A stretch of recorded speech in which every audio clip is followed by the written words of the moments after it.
ခုဆက်လက်ပြီးနားဆင်ရမယ့်ဒီလေးကတော့ကျွန်တော်သိတဲ့အေးကြီးမဆိုတဲ့ဒီပဲဖြစ်ပါလိမ့်ခင်ဗျာ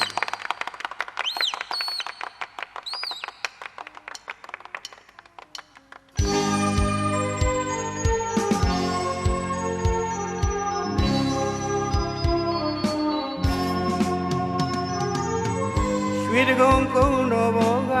တောင်တောင်မြည်ဟန်ခေါင်းလောင်းသာနာပြောဝဲအကြောင်းကလေးတစ်ခုပေါ်တာရုတာရုတာရုခေါ်ရင်အမှတ်မထင်လေးလာကြည့်တော့ယောဂီအောင်ဝတ်စုံကလေးနဲ့ကျွန်တော်သိတဲ့အေးကြီးမရဲ့သူပြုသမျှတွေအမျှဝေနေဟန်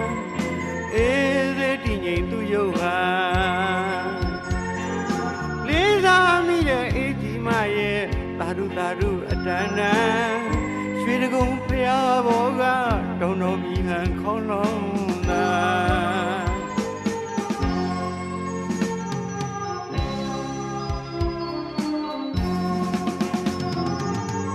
ရွှေတကုံကုန်းတော်ဘောကတောင်တော်မြည်ဟန်ခေါင်းလုံးသာနာပြောဝဲအကြောင်းကလေးတစ်ခုပေါ်တာရုတာရုတာရုခေါ်ရင်အမှတ်မထင်လေးလာကြည့်တော့ယောဂီအောင်ဝတ်စုံကလေးနဲ့ကျွန်တော်သိတဲ့အေးကြီးမရဲ့သူပြုသမျှတွေအမျှဝေနေဟန်အေးသေးတည်ငြိမ်သူရုပ်ဟာလေးစားမိတဲ့အေးကြီးမရဲ့တာရုတာရုအတန်းတန်း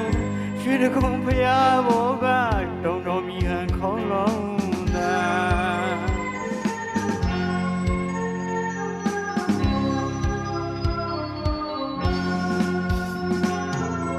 အချိန်ကတော့အေးကြီးမရဲ့သူ့ဘဝသူ့အကြောင်းသူ့ကြိုးသူဖန်အစမတန်ရုန်းကန်လှူရှားတနာစရာကြီးမမြင်းနေရလမ်းဆိုင်လက်ခံဘဝတစ်ခုလုံးပြေဖြစ်နေတာတနာစရာအေးကြီးမတွေ့တယ်လို့ကရာအဖိုးရအမျိုးမအယောကသူ့ဘဝသူ့လနုံနေခဲ့ရဗျာယောဂီအောင်ဝတ်စုံကလေးနဲ့ငယ်ရွယ်တဲ့မိမမျိုးကလေးတွေကိုတွေ့တိုင်းပဲလောကရန်လှိုင်းအပုပ်ကိုကြောခံတိုင်းလို့ရင်ရိုက်ချက်ပြင်းတဲ့လောကရန်ကိုမခံနိုင်ရှာလို့အင်းကြီးရရှာဖွေတွေ့ရှိသွားတဲ့ကျောင်းနေတော့ကတငယ်ချင်းမှအေးကြီးမှကိုတရိယာမိပါတယ်သူ့ဘဝကိုခံစားကြည့်ရှုရင်ဒီတခြင်းကိုသူပြစ်ခဲ့ပါလေခင်ဗျာကျွန်တော်သိတဲ့အေးကြီးမှရဲ့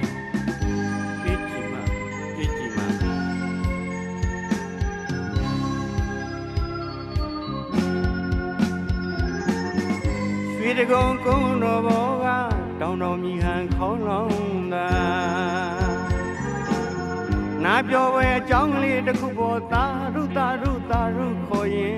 အမှတ်မထင်လေးလာကြည့်တော့ယောဂီအောင်ဝတ်စုံကလေးနဲ့ကျွန်တော်သိတဲ့အေးကြီးမရဲ့သူပြုသမျှတွေအမျှဝေနေဟန်အေးသေးတည်ငြိမ်သူရုပ်ဟာလေးစားမိတဲ့အေးကြီးမရဲ့တာရုတာရုအတန်းတန်းရွှေတကုံဖျားဘောကတောင်တောင်မြည်ဟန်ခေါင်းလောင်းသာ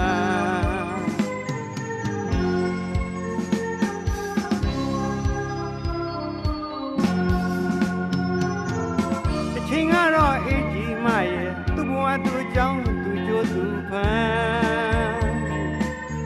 အစမတန်ရုန်းကန်လှူရှားတနာပြအေးကြီးမမြင်းနေရလမ်းဆိုင်လက်ခံဘဝတစ်ခုလုံးပြေဖြစ်နေတာတနာပြအေးကြီးမတွေ့လို့ကရာအဖိုးရအမျိုးမယောဂသူ့ဘဝသူ့လနုံနေခဲ့ရပြန်